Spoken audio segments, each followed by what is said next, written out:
Hey everyone, welcome back to the Burfi channel hosted on the Gyanban Experience. This is part 2 of the train travel with our pet dog, a 3-month-old golden retriever from Howrah to SMBV Bengaluru. In part 1, just as a quick recap, you went through the entire journey from T-45 through T-1. The pre-planning, the ticketing, the format of the application for a coupe to going to the location where to drop and also a recce of the station a day before travel. All of that was covered in part 1. In part 2, we have the entire journey covered from exiting the residence in Kolkata to entering the residence in Bangalore, along with a couple of videos thrown in of interviews of fellow passengers traveling with their pets as well. Some very interesting tips and tricks if you stick around till the end. Clearly, this goal or the purpose of doing this video is to be as detailed as possible, to be as informative as possible. This is not a personal vlog about myself or my journey or our journey. It is about you, the traveler who's figuring out information, searching YouTube, pet dog, traveling with a pet dog, and trying to find out what are the 2 or 3 things we need to do if you have to travel from one location to the other. So let's begin the journey.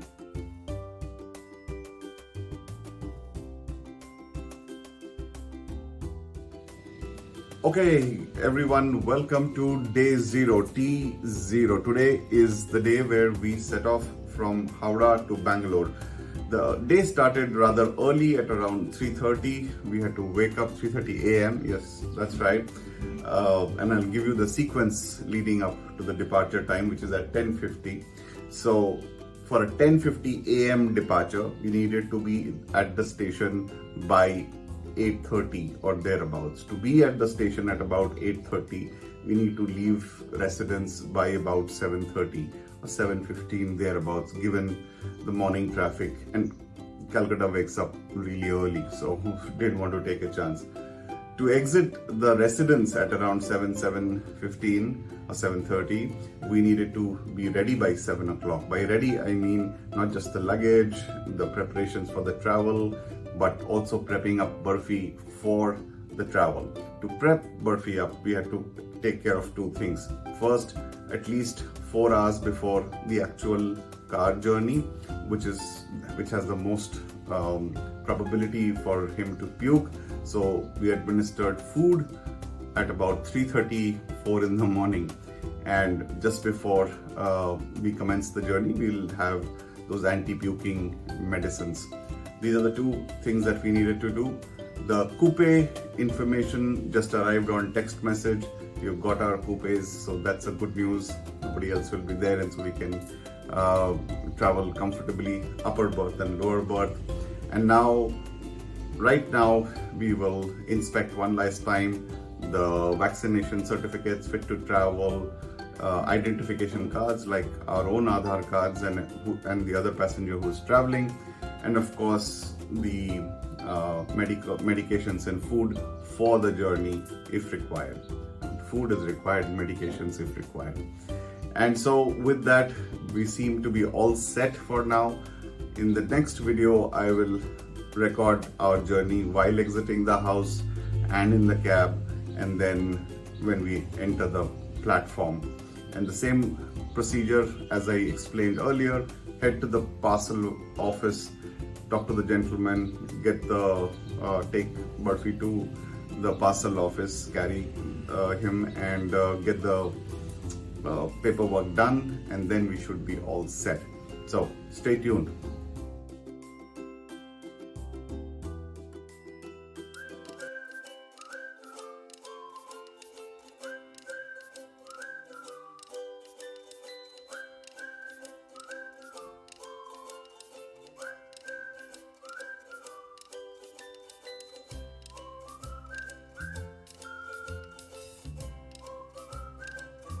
Okay, we are on our way to the station. Couple of observations from exiting the residence to being in the car. At the residence, just before leaving, ensure that the pet is calm, especially they are traveling for the first time. Then you don't want to rush it. You have buffered enough time So make sure they are calm. You might want to take them to the washroom to relieve themselves, pet them on the back, calm them down, and don't hurry them. If they take some more time, that's fine, you have enough time.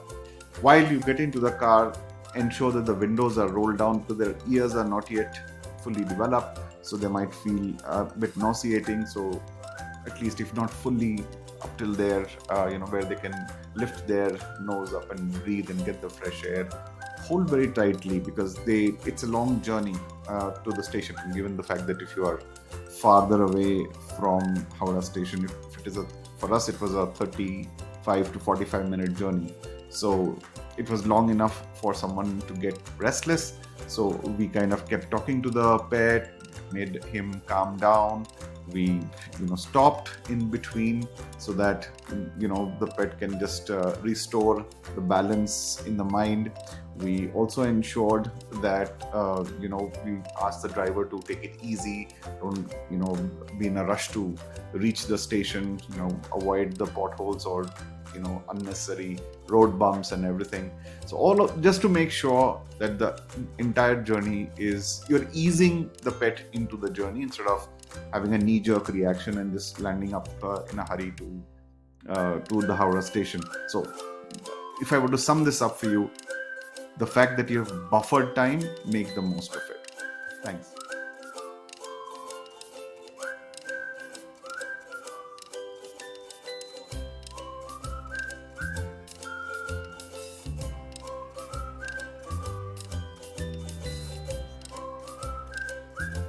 What you're seeing here is the walkway from platform 21 through to platform 17, and the detour that we took there, and now we are headed towards the shed where the parcel office is. This is the walkway to the parcel office. On your right of the screen you have shed 1, and then after that is shed 2 to go to shed number 2. On your left is platform number 17. So this road is basically running parallel to the platform 17. As you entered the shed number 2, this is towards your right hand side, right at the back. This is the ticket counter. This is where the gentleman sits and you have to get the ticket done. Okay, so once you enter the shed number 2, you approach the ticketing counter. This is the form that you see. It's a age-old form. It's not very complex. They ask to and fro, the description of the pet, the address and the location. That's not the tough part or the tricky part. The tricky part is entering this information which is on this form into the system. The system is extremely tacky, the software old, and the keyboard and the monitor is perhaps from another century altogether. And so buffer some time for it to not refresh, not enter it the right way, could be some errors, and buffer for some frustration while this information from paper is transferred into the system. But not that it's very complicated. Just a heads up for that. Expect that it could cost a little more time than you probably budgeted for. That's all. Okay, quick recap. So we walked from platform number 21, where there is the car park, through to platform number 17. So just as you stand in, so if platform 17 is in front of you, 17, 18 and 17, the road parallel to platform 17 is where you have to go to. So just as you enter the platform, there is a small exit on the right hand side, which we saw as the Sainik Aramga, and I walked through that. So once you walk through that, the parcel office starts. So shed 1, shed 2, you cross shed 1, get into shed 2, and in the shed 2, just towards your right, you will see that ticket counter. Gentlemen or a couple of people will be there. They will examine the pet, weigh the pet, issue the ticket. The ticket looks something like this. It will be clearly mentioned. It cost us 1,022 rupees. Clearly all the details are mentioned from where to where, and please double verify. One quick point here, the weight of the puppy, they put a random number there. Just want to be careful because the charges are calculated basis the weight of the puppy and the distance traveled. And so sometimes in a hurry to get to the ticket, we don't notice it. We did figure it out, and so the gentleman said, don't worry about it, we are not charging you for 60 kilos because we have a 3-month puppy, can't be 60 kilos. So, but nevertheless, just a heads up on that. Hey guys, this is where the train enters the platform, and so the AC first class coach is the second from the last, as in the engine, 2 more bogies, and then you have the AC first class coach. Couple of tips there. The engine will be 20 bogies ahead, so always check with the porters that will hover around you whether the AC first class is right where it is at the entrance, or is it closer to the engine right up front. Most likely it will be right at the entrance. That is where it's perceived that as the most convenient, that you don't have to walk too much, but good to check. The second tip here is to make sure that you negotiate with the porter before the train comes, not after that. So they might ask you an exorbitant rate, given the fact that you're traveling AC first class. It is perceived that you have a lot of money, and so something that might cost 200 or 300 Indian rupees, they might ask you 1000. I leave it to your discretion. Sometimes it's okay because that's their only source of income and you don't want to get too much into it. And sometimes if you have help with you, then you don't need a porter. It's only for those people who are probably need help, they have more luggage, and it's good to probably hire a porter and help them out in a way. And that's the way I look at it. I know it's sometimes exorbitant, but let's not be penny wise and pound foolish. Thanks.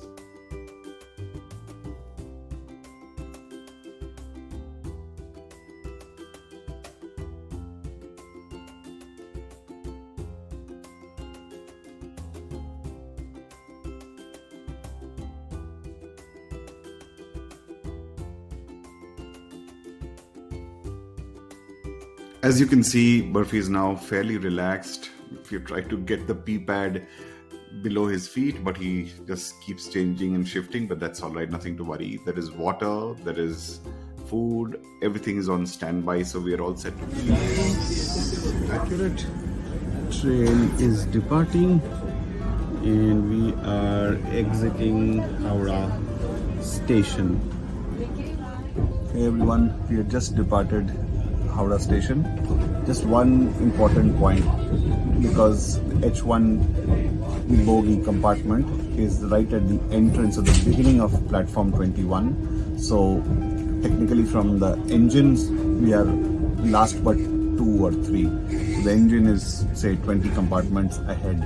So once we alight in Bangalore stations, I don't know where the gate will be, so I'll keep you guys informed if the gate is in the front or right outside our bogie. That's it. So next video will be during the course of the journey, where I'll share some insights on how we spend the first 4 or 5 hours and what are the basic precautions you need to take. Okay guys, so we are on our way. The train departed exactly on time at 10:50 and we are just exiting the Howrah station, and Burfi has taken it rather well. He is lying down, albeit in the opposite side. We put the pee pad on one side, then he faced the other side, then we put it on the other side, he again switched sides. So I don't get that, but anyways, the net of the story is the bed is laid out, there is adequate space. It's a 2-berth coupe, lower berth and an upper berth. There is a staircase which you need to climb up to go to the upper berth. It's fairly sturdy and steady, so don't worry about it. You can manage, and it's fairly broad, so the linen is available and is hygienic and clean and clear, so you don't need to worry about it. The attendants will come and check on you. They'll check your food preferences, your breakfast, lunch, dinner, whatever that follows. They'll keep checking about it through the journey before every meal, and so you know exactly what to order. There isn't too much variety, to be fair. You're just looking at typical Indian food with rice and Indian bread and some curries and some mixed vegetable. Along with, if you're a non-vegetarian, then there is chicken or there is eggs or egg curry. Those are the options that are generally available. All right, just to wrap it up, basic some housekeeping tips. Remember that there are 4 washrooms, one the Indian style and one is the Western style. Clearly, try and use your own sanitizers, your own wet wipes. That is best advised. There are only 4 stops, so 10:50 is when the train departs. Then the next station is at 4:30 in the evening. Fairly long period of time, so make sure you are well prepared for it. The general cleanliness in the train is good, nothing to worry about. I think that concerns. It's not like a showstopper, right? The other thing is about the air conditioning. Generally, there are people who never seem to agree. There will be a set of people who want the temperature low and then some will want it to turn it up high. So factor that in, don't get frustrated. It gets cooler progressively. Your body temperature will kind of adjust. The snacks and everything that they offer are reasonably good. And so overall, it should be a comfortable journey. This is the ghost train. Nobody there. Hey everyone, now I'm going to introduce you to a fellow passenger. Her name is Minnie. And say hi to Minnie. That's Minnie. Hi. So, Minnie's mom, what tips or suggestions do you have for people who are traveling for the first time with the pets, and more importantly, who have had pets for the first time? So if you're traveling for the first time with pets, just for the day of your travel, ensure a couple of days before you buy a good traveling crate or a travel bag, which has a lot of enough air inside because you're traveling for the first time. So ensure that you walk at home inside the house with the crate or the travel bag. You'll be comfortable. And before the day of travel, ensure that you travel. You make them exhausted. You take them to walk and make them exhausted so that they sleep across the journey.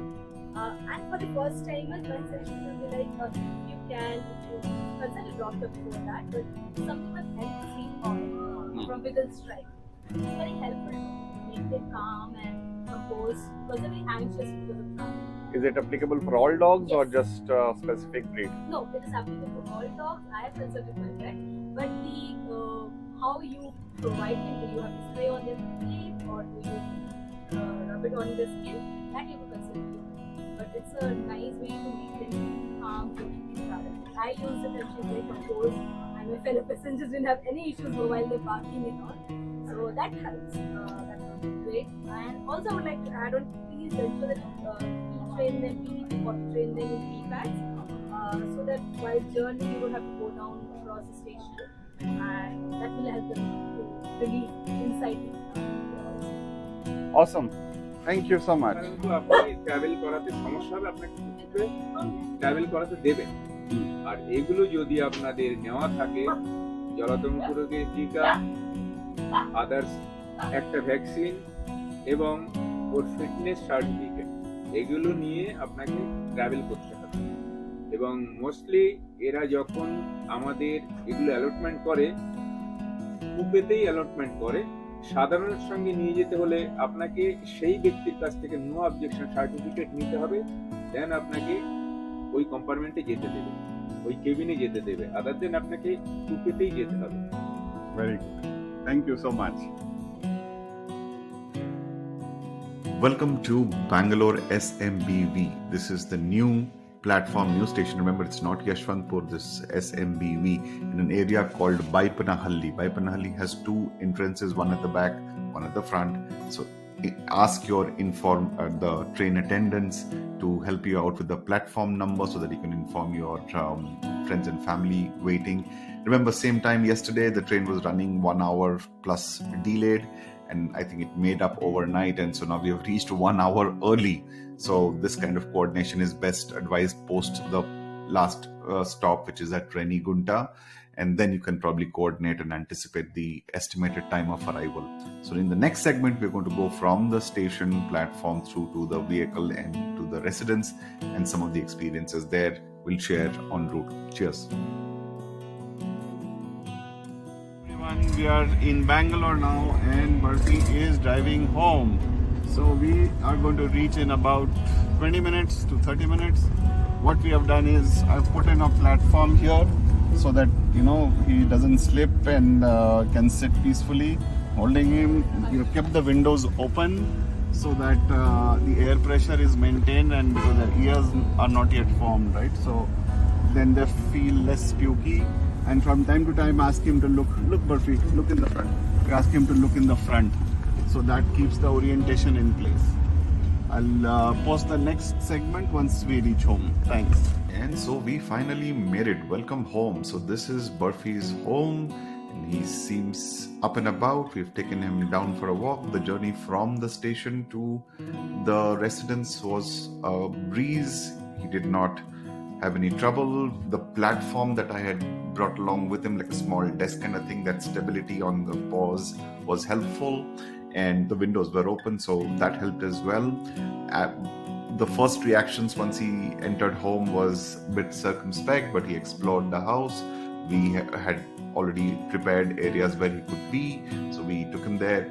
He sniffed around, and now he's down for a walk. And let's see how the next phase. Well, that's all the time I had for this segment, part 2 of the trilogy. Part 1 was pre-travel, part 2 was during travel, and the next segment will be part 3, 2 or 3 days post-travel. We have a lot of interesting content coming up. But the goal for these videos was for you, the first-time traveler, the first-time pet owner, the first-time train traveler with a pet. And the idea was to be very deep, detail-oriented, very granular detail, so that almost all questions are answered. Clearly, I must have missed out some. So if there are questions or ideas or thoughts that I must have missed out, do please leave a comment below, and then I can update and edit for future use. I'm guessing the information that you've heard in these 2 segments, part 1, part 2, will hold good for at least the forthcoming 2 or 3 years, and then we can probably revisit and update if need be. Needless to say, do share this content for those who care, for those who might need to hear something similar, who prefer this kind of a slow burn, very no fancy, simple, straight commentary. Really appreciate it. My social media handles are gyanban@gmail.com, or on Twitter and Facebook, you can go #Gyanban, GYANBAN. Please feel free to leave a message, subscribe if you like this kind of content. And this is not just the only type of content that you see. This is just for the pet travel hosted on the Gyanban Experience. But the Gyanban Experience podcast itself has multiple facets to it. So we talk about society, movies, culture, sports, cricket in particular, little bit of geopolitics, if you will. And again, the idea is no mumbo jumbo, no fluff stuff, some simple straight talk. If that is the kind of content that you like and enjoy, feel free to subscribe, and look forward to interacting with you as we move forward. Cheers and peace out. This